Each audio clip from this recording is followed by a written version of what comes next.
1000 చేతులలో 500 ధనస్సులు పట్టుకుని 500 బాణాలని ఏకకాలంలో ప్రయోగించాడు పరశురాముడి మీద. అంత గొప్ప యుద్ధంలో ఆ కార్తవీర్యార్జునుడు వేసినటువంటి బాణములన్నింటినీ కూడా పడగొట్టడమే కాకుండా కార్తవీర్యార్జునుడి 1000 చేతులు నరికేసి ఆయన కంఠాన్ని నరికేశాడు. కార్తవీర్యార్జునుడు చచ్చిపోయాడు. ఆ నెత్తురోడిపోతున్నటువంటి పరశువుని పట్టుకుని తిరిగి వచ్చాడు తండ్రి దగ్గరికి. ఆవును తీసుకుని, నాన్నగారండి ఆవును తీసుకొచ్చాను.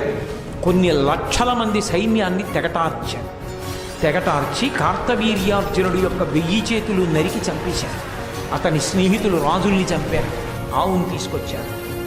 అంటే తండ్రి జమదగ్గినని ఎంత పనిచేసావురా. ఒక ఆవు వాళ్ళు తీసుకెళ్ళిపోయారనుకో, అది మనకి అదృష్టం ఉంటే తిరిగి వస్తుంది. కానీ ప్రభువుని చంపావే, అది చాలా దోషం. ప్రభువు విష్ణువాంశ సంభూతుడు, అంత గొప్ప చక్రవర్తి కార్తవీర్యార్జునుడిని చంపేశావే. ఇప్పుడు అటువంటి ప్రభువు మనకు ఎలా కలుగుతాడు? బ్రాహ్మణునికి అన్నిటికన్నా ఉండవలసిన లక్షణం క్షమ, ఓర్పు ఉండాలి. కాబట్టి నీకు ఓర్పు లేదురా. ఓర్పు ఉండకపోతే ఆవేశం ఒకటే ఉంటే ప్రమాదం కదా బ్రాహ్మణుడికి.